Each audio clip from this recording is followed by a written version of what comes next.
You know, there's this hidden code that's running pretty much our entire world.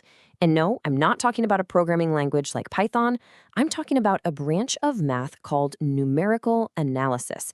And it's the invisible engine that powers everything from your weather app to the very design of the phone in your hand. To really get what I mean, let's start with a question that sounds simple. If you drop something, basic physics gives you a nice, clean formula to figure out when it'll land. But what happens when you factor in something like air resistance? Well, suddenly things get messy. As the object falls faster, the air pushes back harder, which slows it down, which changes the pushback. You see the feedback loop. That simple problem just turned into a monster of an equation, one that's basically impossible to solve perfectly with just a pen and paper. And that is the exact moment numerical analysis steps onto the stage. It's this incredible toolbox for tackling problems just like this one. Problems where the math gets a little too real, and those clean, perfect answers we all learned in school just aren't an option anymore. Think about it this way. On the left, we've got a problem you could solve in your head, right? X squared minus 4 equals 0, so x is plus or minus 2. Simple. But now look at the equation on the right. The cosine of x equals x. It looks so simple, but go ahead, try to solve for x. You can't. There's no way to use algebra to get x all by itself. This is what's called a transcendental equation. And guess what? They're everywhere in the real world. And this is such a crucial point.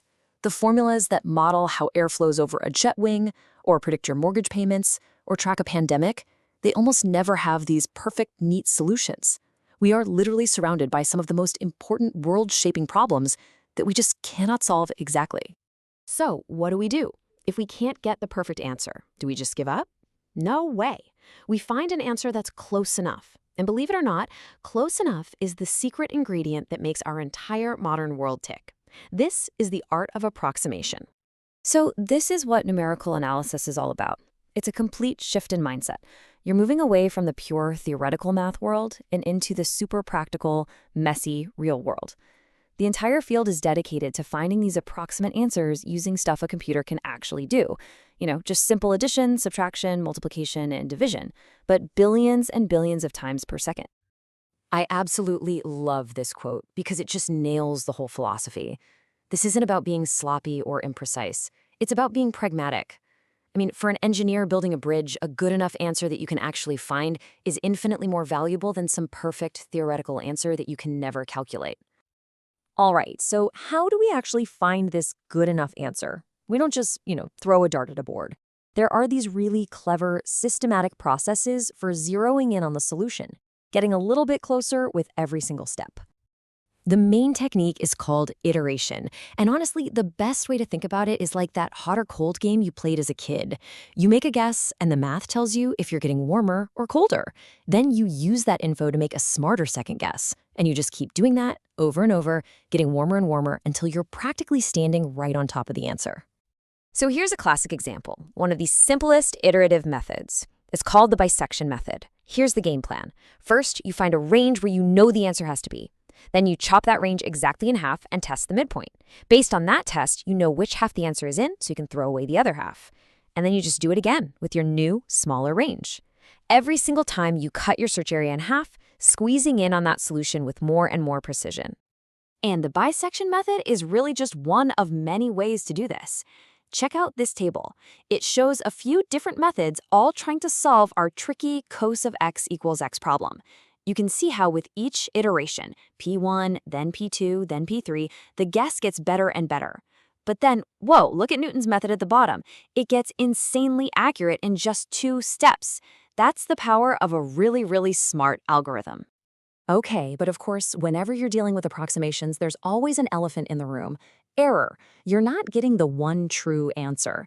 But here's the thing. In numerical analysis, error isn't a mistake. It's not a bug.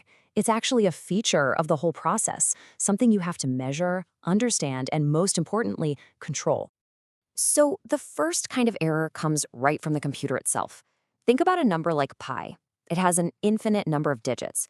Your computer can't store infinity, right? So it has to cut it off or round it somewhere. That tiny little imperfection is called round-off error. And while it might seem tiny for one calculation, it can add up and cause real problems over millions of operations. And this table here shows just how big a deal that can be. Look at the exact value, and then look at what a computer that can only store 3 digits would get. Whether it just chops off the extra numbers or rounds them properly, the final answer starts to drift away from the real one. Now just imagine that effect multiplied by millions in something like a global climate model. The second kind of error is called truncation error. Now this one isn't the computer's fault. It's actually built into the method you chose.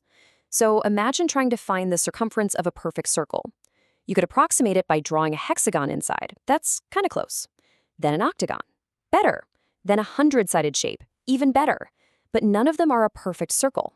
That gap between your approximation and the real thing, that's truncation error. And this, right here, is the key takeaway. The whole point isn't to magically create an error-free answer. That's impossible. The job of a numerical analyst is to be a professional error manager. They have to understand where error comes from, calculate exactly how big it could possibly get, and then design algorithms that keep that error so small that the final answer is still useful, reliable, and, most importantly, safe.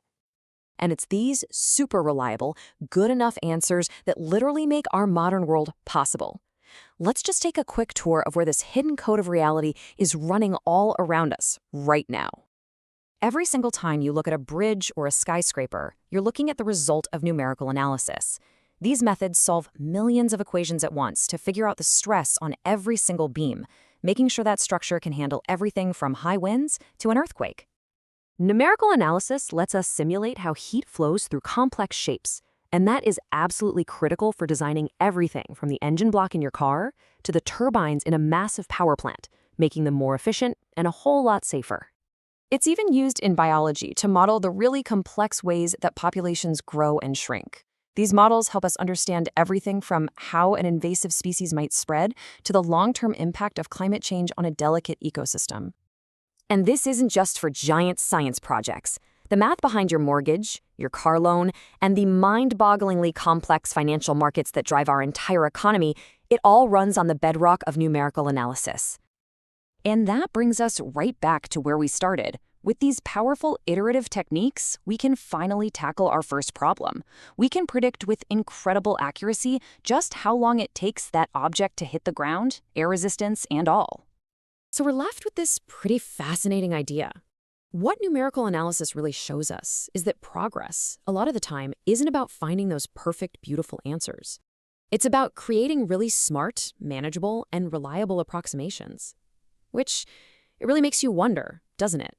In a world that's built so successfully on good enough, what does it even mean for any calculation to be truly, perfectly correct?